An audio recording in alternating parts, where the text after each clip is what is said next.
Hello, dear students. Welcome to our online school. Let's start our English lesson. Today our topic is shopping.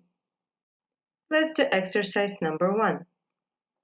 Listen and match the pictures to the conversations. Let's look at the pictures. Number 1. Number 2. Number 3. And the last picture. Now let's listen and match. Do you know when the big chemist closes? I need some new sunglasses. You can check it on the internet. The people are talking about the chemists. Well done. Pharmacy is the synonym of chemists. Next. When does the sale at that great designer boutique for men start? I'm not sure. Let's look on the website. The speakers are talking about the boutique for men. Great. Next. I've run out of my favorite perfume. I wonder where I can get some more. Why don't you see if the department store stocks it? The speakers are talking about the perfume. Well done. And the last one. There's a My Clothes in Oxford Street, but do you know which end it is? Sorry. Why don't you look it up on the internet? The people are talking about the shop called My Clothes.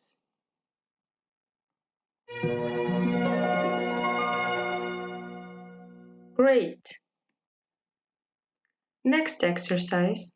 Let's read the text and match sentences true or false. Hi Sandy, how are you? I'm totally exhausted but happy. I've just been to an amazing sale. I was in the shop last week and I saw the most fantastic jacket. It was just gorgeous. It was black leather and it was designer. Well, it's normally £1,000. But in the sale, it was being reduced to £300. I had to have it. So I got to the shop the night before the sale began. I took my sleeping bag and a chair. When I got there were already people waiting in the queue. I got into my sleeping bag and sat down. It was a very long night. I couldn't sleep a wink. More and more people came and joined the queue. By the morning, there were hundreds of us. They opened the doors at 9 o'clock the next morning, and it was like a stampede. Everybody rushed in, grabbing anything they could lay their hands on. I ran upstairs as fast as I could, and guess what? I got the jacket. Luckily, I got there just before this other woman who also wanted it, but I grabbed it first and ran to the counter. I was so out of breath. I paid for it and then I went home and slept for 6 hours. You'll love it. I'll wear it tomorrow. See you then, Lynette. Now let's match the sentences true or false. Number 1. Lynette got a bargain. Is it true or false? Yes, it's true.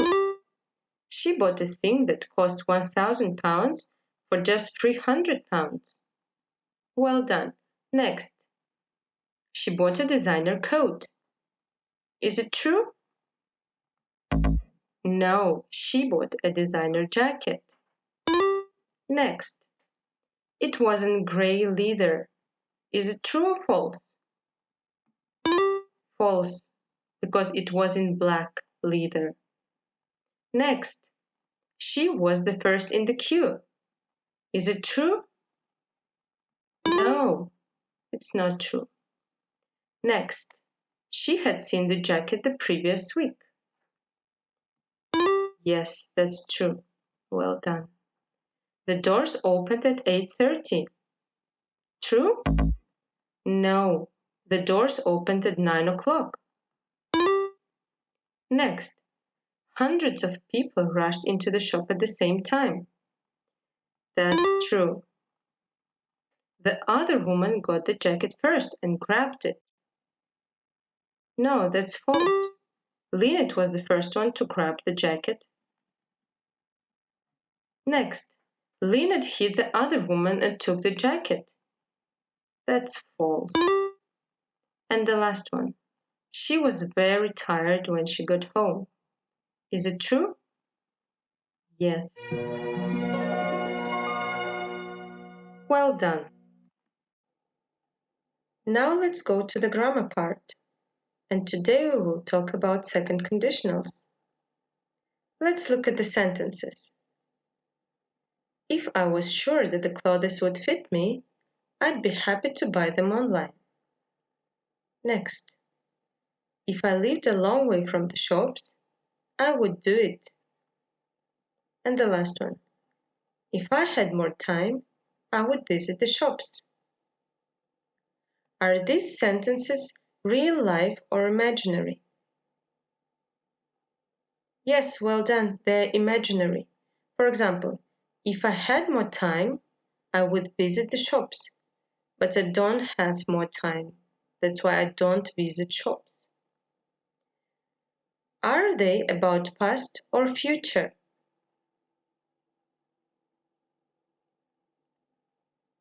Yes, they are about the past. And the last sentence. What verb follows the if part? As you have noticed, we use past tense after if, and we use would plus verb in the result part. Now let's do an exercise. Here, we need to choose the best word to complete the rules and the sentences. Let's start. Number 1. We make second conditional sentences using if plus subject and past tense. Well done. In the second part, we use subject plus would and infinitive. Well done. Number 2. It is used for imaginary situations in the past. Well done. So once again, to make a second conditional sentence, we need to use if plus subject plus verb in the past tense. In the second part, we use subject plus would plus verb. We use second conditional to talk about imaginary situations in the past. Now let's do the sentences. A. I would go shopping more often if the shops were less crowded. Well done. We used past simple after if, and in the result part we used would and verb. Well done. B. If shops would have... No, this is not right, because after if we need to use the verb in the past tense, so the answer is had. If shops had more places to relax and sit down, it would be more enjoyable to go shopping. Well done.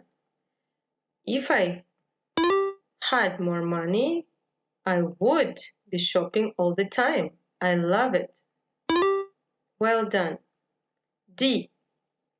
I wouldn't go shopping for clothes if I could help it.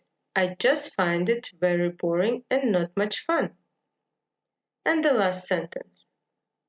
If normal clothes shops were as cheap as internet shops, I would go shopping more, but buying clothes online is just so much cheaper.